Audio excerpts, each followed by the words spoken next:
By the time police arrived, apartment 4C was silent, locked from the inside, deadbolt engaged, chain lock still attached, no broken windows, no forced entry. And yet, Lucas Bennett was gone. Not missing in the normal way. Not the kind where someone packs a bag and disappears. No, his wallet was still on the counter. His phone was charging beside the sink. Half a cup of coffee still sat on the table. Condensation still clinging to the mug. But someone had clearly walked out of that apartment because wet barefoot footprints led directly to the front door and stopped there. Rain covered the city through most of the night.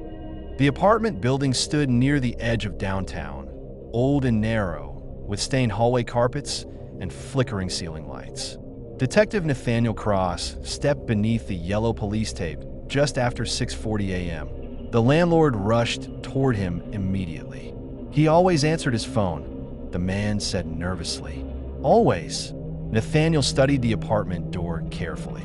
No marks, no damage, nothing unusual. Officer Victor Kane stood nearby with a clipboard in his hands. He looked tense, too tense. You were first on scene? Nathaniel asked. Victor nodded. Neighbor called about strange noises around 2 in the morning. Nathaniel glanced at him. You got here fast. Victor hesitated slightly. I was nearby, inside the apartment. Everything felt frozen. The television played softly in the living room. A kitchen light glowed over the counter. Groceries remained unpacked beside the fridge. Lucas Bennett had clearly made it home alive. Then something happened. Nathaniel slowly entered the bedroom and stopped. Wet, barefoot footprints covered the hardwood floor, starting beside the bed, leading toward the hallway, toward the front door. But there were no footprints leading back. Nathaniel crouched carefully beside them, still damp, fresh. His eyes slowly lifted toward the locked apartment entrance. That's impossible. Security footage from the building only deepened the mystery. At 1:57 a.m., Lucas Bennett entered through the lobby carrying groceries. Alone, no one followed him upstairs. At exactly 2:11 a.m., the hallway camera outside apartment 4C glitched. Static filled the screen for 4 seconds. Then the image returned. The hallway was empty. At 2:13 a.m., the apartment lights shut off. After that, nothing. Nobody entered. Nobody exited. Yet Lucas Bennett vanished. Nathaniel replayed the footage again and again. Still nothing. Meanwhile, officers interviewed residents throughout the building. Most reported hearing nothing unusual, except one neighbor. Tyler Donovan lived directly across from Lucas. He looked exhausted, pale, shaking slightly. I heard footsteps, Tyler whispered. Nathaniel leaned closer. What kind of footsteps? Slow ones. Tyler swallowed hard, like somebody dragging their feet through the hallway. Nathaniel wrote quietly in his notebook. Anything else? Tyler hesitated, then looked nervously toward the apartment. Scratching. Nathaniel looked up. Scratching. Tyler nodded slowly. Inside the walls. Victor, standing near the doorway, suddenly looked away. Too quickly. Nathaniel noticed it immediately. That afternoon, forensics uncovered something disturbing. The water inside the footprints contained traces of river sediment. Nathaniel stared at the lab report. The river. The nearest river was over 6 miles away, which meant Lucas had somehow walked through river water before disappearing from a locked apartment. Nothing about the case made sense anymore. Late that evening, Nathaniel returned to apartment 4C alone. Rain slammed against the windows harder now. The hallway lights flickered softly overhead. He stood silently inside the bedroom, listening. At first, nothing. Then, click. Nathaniel froze. A faint metallic sound echoed from behind the closet wall. Click. Another sound. Movement. Very slight. Nathaniel stepped closer, placed his hand against the drywall, and heard breathing. Slow, calm, directly behind the wall. Maintenance workers arrived 30 minutes later. They cut open the closet wall carefully. Behind it, a narrow, hidden passage descended between the walls of the building. Dust floated through Nathaniel's flashlight beam. The tunnel looked decades old, claustrophobic, rotting, barely wide enough for a person to crawl through. But something inside terrified him immediately. Fresh footprints disturbed the dust. Someone had used the tunnel recently. Very recently. Nathaniel crawled deeper inside. The deeper he went, the colder the air became. The smell changed too. Wet concrete, rushed, river water, and something rotten underneath it. Then his flashlight stopped. A silver police uniform button lay partially buried in the dirt. Nathaniel picked it up slowly. Officer Victor Kane's uniform used silver buttons. And beside it, a broken fingernail covered in dry blood. Back at the station, Nathaniel confronted Victor directly. The interrogation room remained silent for several seconds.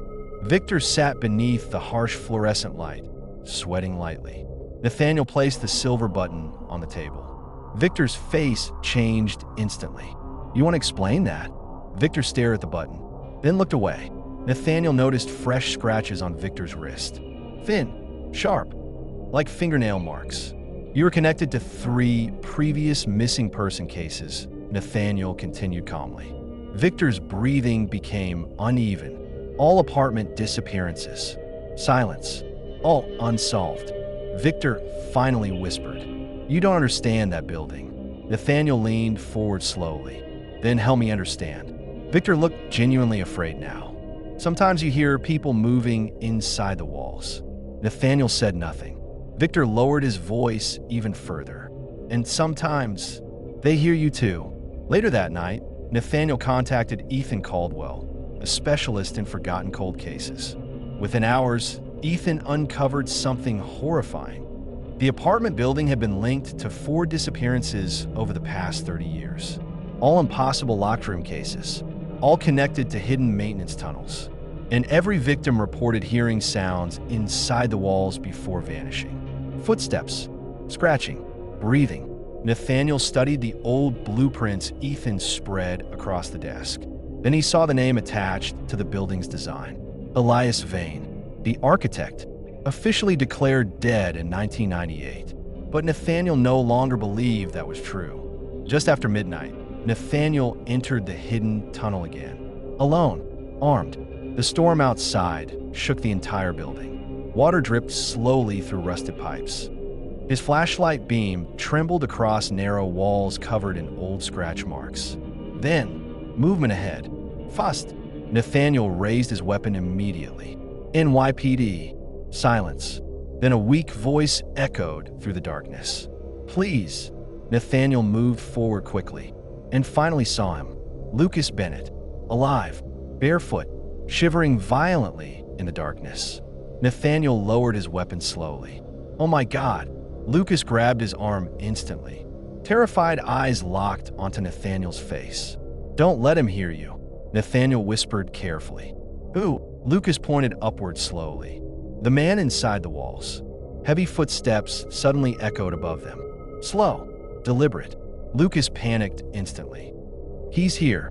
The tunnel lights died immediately. Darkness swallowed everything. Nathaniel pulled Lucas behind him and aimed into the black tunnel. Then, a whisper. "Close. Very close." "You opened it." Nathaniel spun toward the sound. Nobody there, but something moved rapidly deeper inside the walls. Not walking, crawling. "Fast!" Lucas screamed.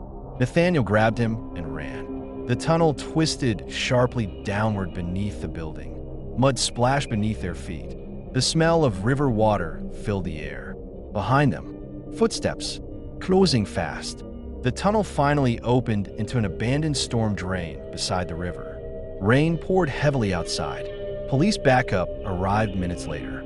Search teams spent 6 hours inside the tunnel system. They found hidden cameras, audio equipment, food wrappers, newspapers dating back decades, and one final discovery, a hidden room deep inside the walls. Inside sat a chair facing several surveillance monitors. Still warm. Beside it rested a handwritten note. For words. He wasn't the target. Nathaniel stared silently at the message, then slowly looked toward Lucas Bennett.